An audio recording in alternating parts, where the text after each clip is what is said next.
पिछला video work को dedicated था। अब ये वीडियो हमारा एनर्जी को डेडिकेटेड है। वर्क, एनर्जी एंड पावर, तीन पार्ट में आपको ये चैप्टर पढ़ना है। अब energy, the capacity of doing work is known as energy. Energy की एक सिंपल सी डेफिनेशन क्या है? एनर्जी की एक सिंपल सी डेफिनेशन है the energy, the capacity of doing work, the capacity of doing work is known as energy। इसको आप क्या कहते हो? एनर्जी कहते हो। अब हमें यहाँ जो एनर्जीज पढ़नी है, वो एनर्जी आपकी मैकेनिकल एनर्जी है और मैकेनिकल एनर्जी काम करने से आती है। मैकेनिकल एनर्जी जो है वो काम करने से ही आती है। भाई देखिए, हम लोग कोई काम करते हैं तो हमें थकान सी महसूस होती है, और थकान हो रही है तो इसका मतलब हमने काम किया है। तो काम करने के लिए हमें एनर्जी चाहिए। तो हम यहाँ जो एनर्जी की क्लासिफिकेशन करेंगे वो दो हिस्सों में करके उसको करेंगे और करके पढ़ेंगे। एक तो आपको पढ़ना है काइनेटिक एनर्जी। कौन सी एनर्जी? काइनेटिक। और दूसरे आपको पढ़ना है पोटेंशियल एनर्जी। अब हम काइनेटिक और पोटेंशियल को अलग अलग कर देंगे। अच्छा, तो अब आइए अब काइनेटिक एनर्जी को पढ़ते हैं अलग से और पोटेंशियल एनर्जी को पढ़ते हैं। हमें यही दो फॉर्म यहाँ पर डिस्कस करने हैं मेनली। वैसे तो बहुत सारे फॉर्म्स होते हैं, आपने 10th में भी देखा था। Kinetic energy, the energy possesses, the energy possesses, the energy possesses by an object by virtue of its motion is known as its kinetic energy। या अगर तुम्हारी बुक की डेफिनेशन लिखो तो the work done, the work done in bringing an object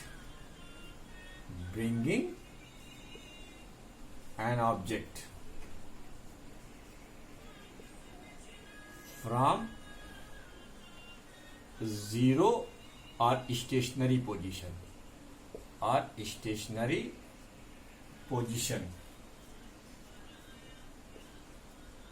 to a position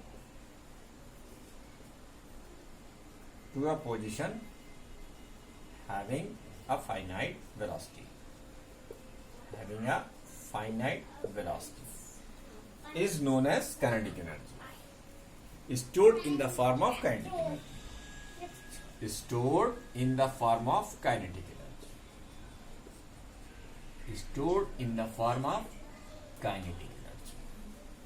ये केई के form में स्टोर्ड हो जाती है। आओ बेटा केई का एक्सप्रेशन निकालें। देखो, केई का एक्सप्रेशन तुमको हम 10th क्लास में भी निकलवा चुके हैं, और 10th क्लास में जो हमने निकाला था वो बिना कैलकुलस का मेथड नहीं था। तो हम सोच रहे हैं यहाँ पर शॉर्ट कर देते हैं, कैलकुलस मेथड ही यूज कर डालते हैं। इसको अब आप वीडियो को पॉज कर इसको नोट कर लीजिए। थोड़ा सा यार हम लोग का प्रोफेशनल मामला नहीं है भाई, अब जैसे भी है वीडियो बन रहे हैं उसे आप नोट कीजिए, ठीक। ये अब हम डिस्कस करेंगे कि कैसे आप ये एक्सप्रेशन निकालेंगे। हाफ mv² का जो एक्सप्रेशन है वो कैसे निकालेंगे। लिखिए, let a force F of variable magnitude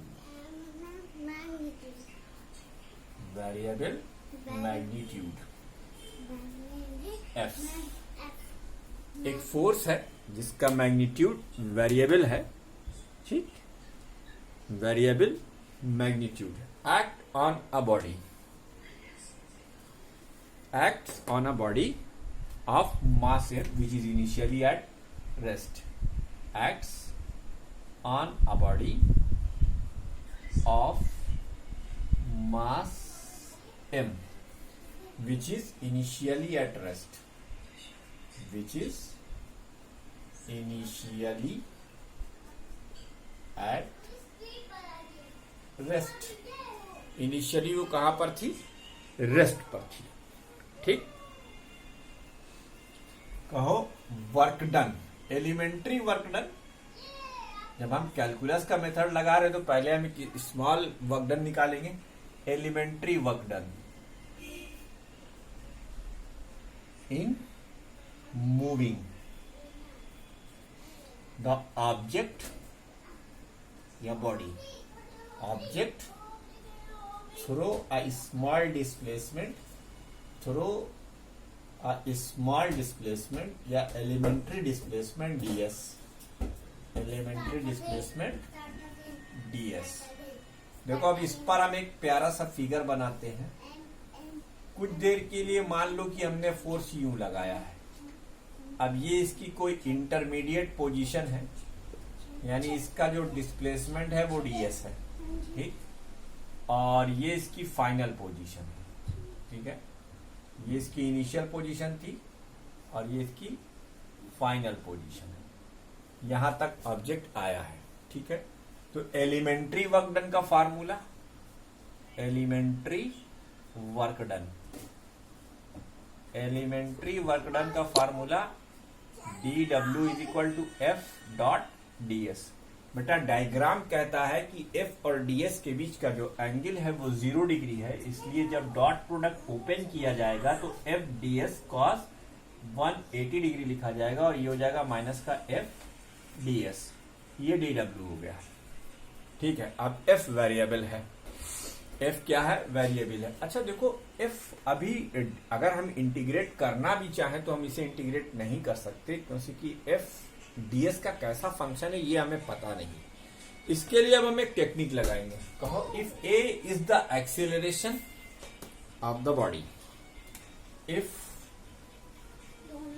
a is the acceleration of the body, मान लो बॉडी का एक्सीलरेशन क्या है? a है, then by Newton's second law F is equal to m into A से a की वैल्यू हो गई F बाई एम। क्या हो गई? F by m. या इसको हम ऐसे ही रखें, F की जगह पर हम लिख दें m times dv upon dt। इसे आपने इक्वेशन नंबर 1 माना।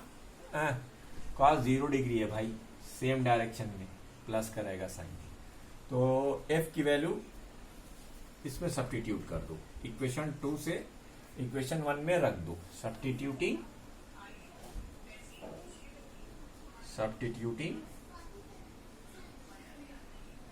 f फ्रॉम 2 in 1, तो dw की वैल्यू अब तुम्हें क्या दिखाई देने लग जाएगी? m into dv upon dt into ds। बाबू ये जो ds अपॉन dt है, आप जानते हैं ये rate of change of velocity होता है। अरे rate of change of distance जो होता है वो वेलोसिटी होता है। अब देखो हमारे पास ऑपरेटर भी है और फंक्शन भी है। ऑपरेटर क्या है? dv और फंक्शन क्या है? v। ठीक, अब हमने कहा यहां उसकी वेलोसिटी 0 थी और यहां उसकी वेलोसिटी v हो गई, यानी s डिस्टेंस ट्रेवल करने में उसकी वेलोसिटी u से v तक चेंज होती है। इसलिए अब net work done in changing velocity from 0 to v, w integration dw कहां से, 0 से कहां तक, v तक, m कांस्टेंट, v का इंटीग्रेशन dv के रिस्पेक्ट में। तो ये हो गया v²/2, 0 से v। ये हो गया हाफ mv², और इसको ही हम काइनेटिक एनर्जी लीजिए भाई। यही तो काइनेटिक एनर्जी का एक्सप्रेशन था।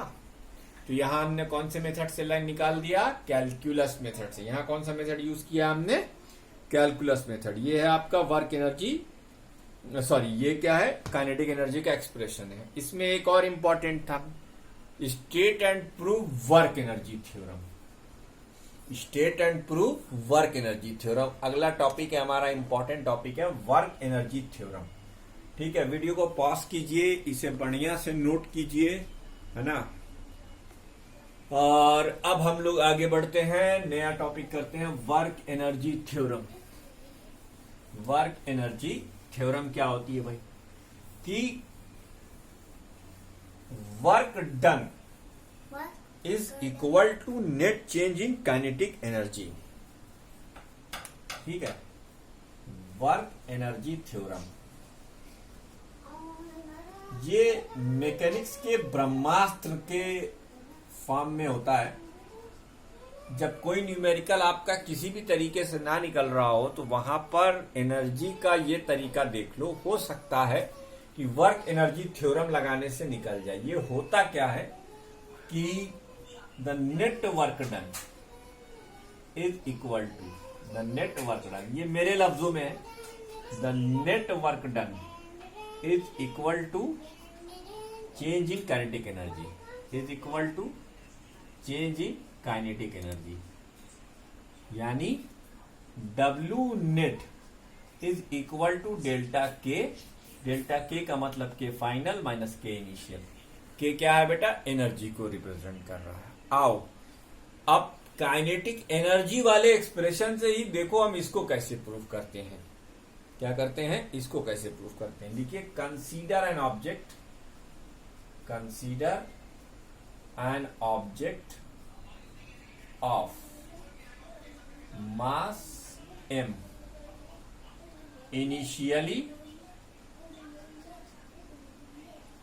moving with velocity u subjected to a force F,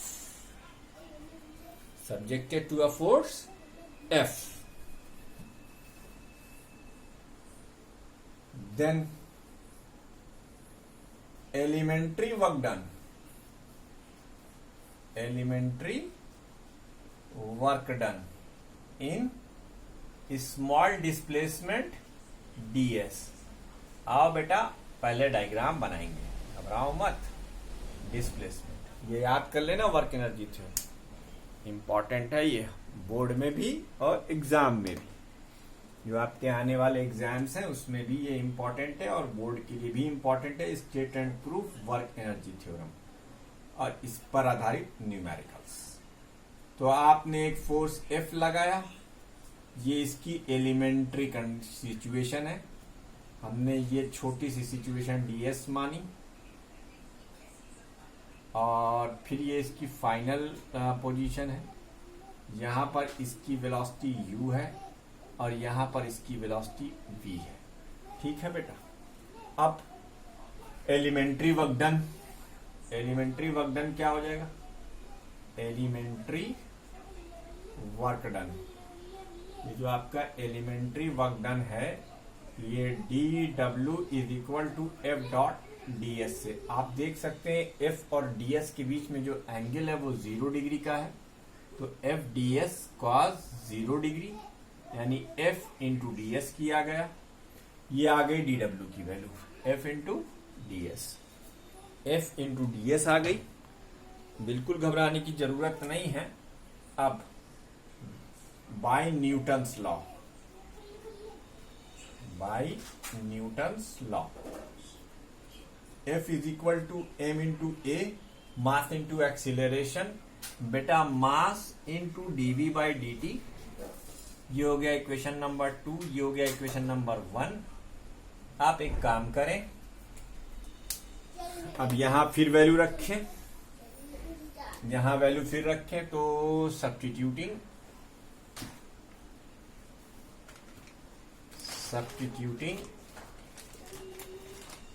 f from 2 in 1, तो 2 से 1 में रखने पे आपको क्या मिल जाएगा, dw is equal to m times dv upon dt into ds, यानी m into v into dv। फिर तो भाई चीज मिली। अब नेटवर्क डन क्या होगा, network done in changing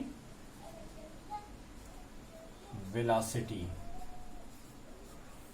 from u to v, net work done in changing the velocity from u to v।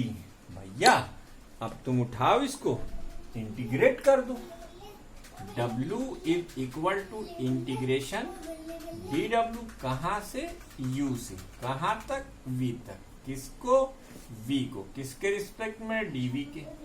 तो ये क्या हो गया, v स्क्वायर बाई 2, u से v तक।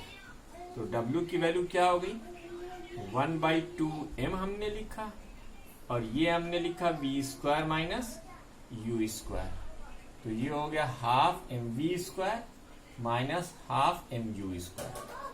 w is equal to k final minus k initial, यानी that prove. तो work done is equal to net change in kinetic energy. ये वर्क एनर्जी थ्योरम है बेटा, इसको नोट कर डालो। ठीक, ये इंपॉर्टेंट है, 3 मार्क का क्वेश्चन आ सकता है। वर्क एनर्जी थ्योरम का स्टेटमेंट ये लिखना है, net work done is equal to change in kinetic energy, और उसके बाद इसकी ये प्रूविंग है, आसान सी प्रूविंग हो कैलकुलस के मेथड से। आप जानते हैं इंटीग्रेशन ऑफ x dx जो होता है वो x स्क्वायर बाय 2 होता है। Is it clear to all of you? अब इसे आप नोट कीजिए, आपका काम है नोट करना। आगे बढ़ते हैं हम, relation between kinetic energy and momentum. देखो मैं पढ़ाऊंगा सब, लेकिन जो जो इम्पोर्टेंट है वो बताता चल रहा हूं, इसलिए वीडियो में इम्पोर्टेंट देखिएगा, इम्पोर्टेंट जरूर पढ़िएगा। मैं जानता हूं आप लोग कम में ज्यादा करने की कोशिश करते हैं, you are so genius. Relation between kinetic energy and momentum, kinetic energy और मोमेंटम के बीच का relation. Consider an object of mass m moving with velocity v, moving with velocity v, then its momentum, इसका momentum